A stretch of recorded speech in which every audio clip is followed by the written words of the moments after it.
I'm back for Neverwinter. How's it going? Thanks for stopping by. Well, I'm growing my YouTube channel, which is good. Maybe there'll be a way to incorporate that into doing some giveaways. It's like something for nothing. Well, it's for hanging out or watching videos, chatting, that kind of stuff. So the April Fowls event starts on the 28th. It's over on the 11th. I'm guessing here, new mod releases on the 23rd of April. That seems to give them plenty of time for the preview server. Beta testing, there's like a new dungeon coming out. Now, I doubt it. They're not going to increase the max rarity of collars.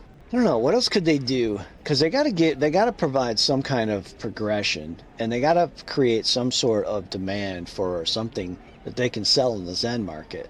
Because let's face it, no sales of Zen, no revenue for the company. If that keeps up, you can forget about it, because they're not going to be doing this as a charitable, service to the gaming community. If they can't make money, they can't make the game. That's the deal. That, and they're shifting operations to Deca Games in Germany. They're going to have to transition into that. Phase 1 is get Deca Games in control, right? And they're doing that right now. Phase 2 is going to be Deca doing what they do. And what does that mean?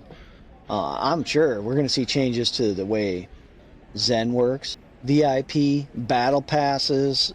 I suspect there's going to be some major changes, probably really disruptive to a lot of players. Shocking, maybe. Of course, if that happens, not everybody will be happy with the changes, but there are necessary changes that are coming for Neverwinter. There's no doubt about it. It can't continue the way it is, right? You look at your daily VIP keys, which are used for RNG gambling in-game. You can spend money for loot boxes with random rewards. Now, it doesn't have a monthly subscription per se, but VIP is essentially that because of the amount of quality of life that players get from VIP. Kind of a necessity for like regular players. Now, players who only play once in a while, they might not justify that investment of, let's face it, only $10 a month. If you barely play the game, okay, makes sense. But, I mean, if you play it on a regular basis without VIP, good for you. You're a trooper. You got thicker skin than I do, because there ain't no way I would be playing this game without VIP if I was logging in every day and doing anything. This is what I think is going to end up happening. They're going to take out Lockbox keys. They're going to take out VIP, and they're going to cram it all into a sort of a standard battle pass. And maybe it's a 3-month, $20 battle pass. And you're probably going to get all your VIP benefits, and you're going to get basically your lockbox rewards through a sort of more structured regular interval. And I believe that they can't rely on this shrinking handful of players to fund this game. I mean, it's just not practical. And they can't afford to hope that new players and casual players blow money making stupid purchases in the Zen market. There's no way. It ought to be a way for players to go to catch up on things, to get a few items, at a fair price that help them along in their progression, or maybe that are competitive with what's available in the auction house. But it's not. Like, especially for new and casual players, when you go to the Zen market and you feel like, okay, it's there for a reason. It's there to help players, knowing, of course, that maybe you got to pay for some stuff, but you don't want to come away with that an hour or a day or a week later. Oh, you just wasted your money. I feel like the Zen market ought to be a tool to actually improve the playing experience, right? To make the game better for the player. Well, you pay money, you should get more for your money, right? So here's what they have to do. So rumors leak out, time passes. Here in Neverwinter, we're waiting for mod 28.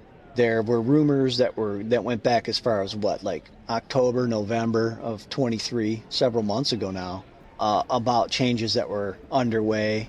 If they continued forward without reaching out to the players and making some kind of definitive statement, right, their public relations, it would be a disaster.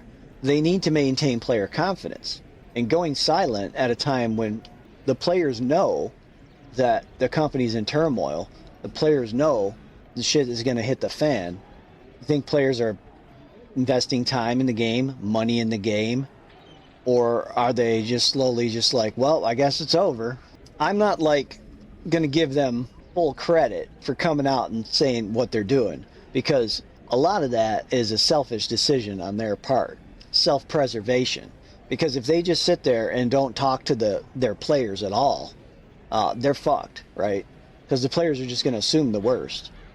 I'm not saying that they're going to deceive the players, but they're going to try to make it sound that like it's not the end of the world. It could be pretty bad. Head guy said their training deck employees can take up to a year.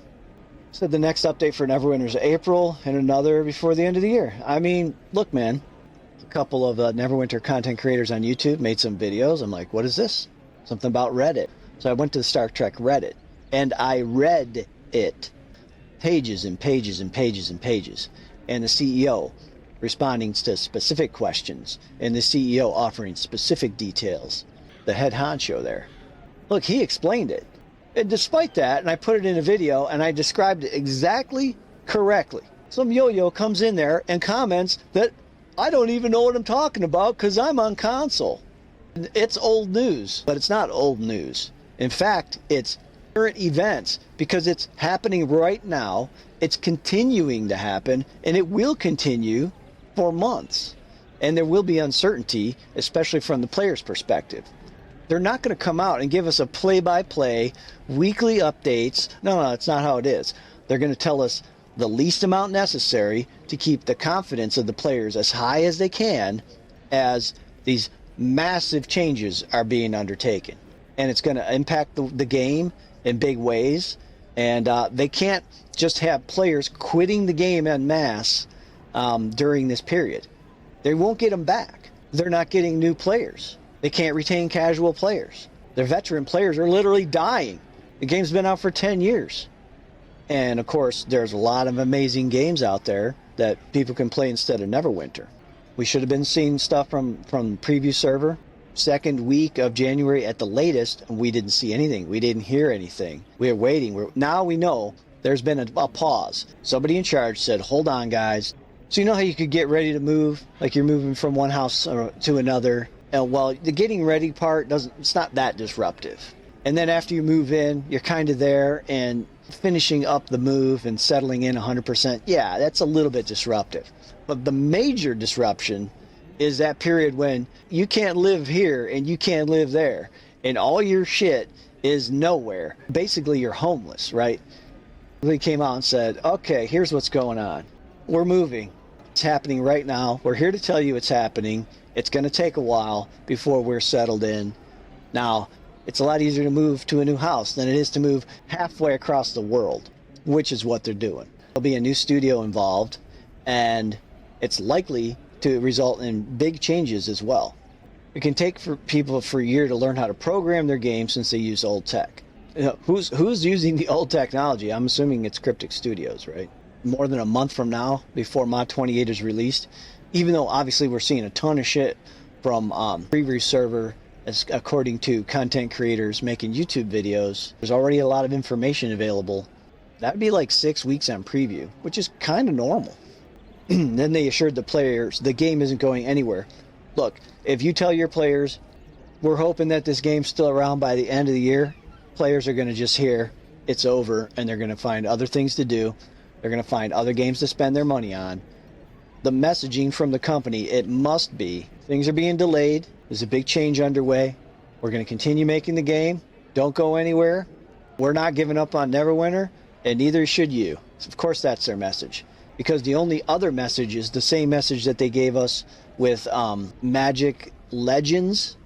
The release was so bad they called it a beta. It wasn't. They didn't even have time to really say, hey, everything's fine. We're going to work it out. It needs a little bit of polish. We're getting some good feedback. We've got good plans in place. And we expect to have a really solid game for you, in the next few months. It's going to become clear that this game's got legs. They didn't even bother trying to tell the players that. They knew it was over. By June, they had an announcement. We're refunding all your money. The game is going to shut down in October. Holy shit. You kidding me, right? You're going to say, hey, we're working through it. We have a plan. The future is real. Don't go anywhere. We'll be here. Stick around. They're going to tell their Star Trek players, their Neverwinter players. Do they have players for Champions Online? I don't even know. They basically already got the word out, telling the players everything's fine. Your game's not going anywhere. We're going to keep making it with people who have no clue how to code the game using that engine. What could possibly go wrong? People that don't speak English, we're training them. It's fine. I got a lot of respect for those YouTubers that they have a talent, right? They know how to script their commentary. They know how to produce a chunk of content that's focused on a topic and to do it in a way that's entertaining. So I'll stream on Twitch or I'll just make a YouTube video. No, dude. There's a reason why some streamers get the views and others don't. Some YouTube videos have thousands of views and 99% of them don't. So respect for those content creators. GG. I'm not there. It takes talent. It takes effort. How much of it is luck? Probably not all that much. Luck is nice once in a while, but there ain't enough of it at the end of the day. And I appreciate you guys hanging out because it's fun for me. If nobody's in chat, it's a total waste of time. So at least you guys are here for that. I appreciate it. All right, folks. Have fun playing Neverwinter. Have an amazing day or night. I'll see you all next time, all right? GG.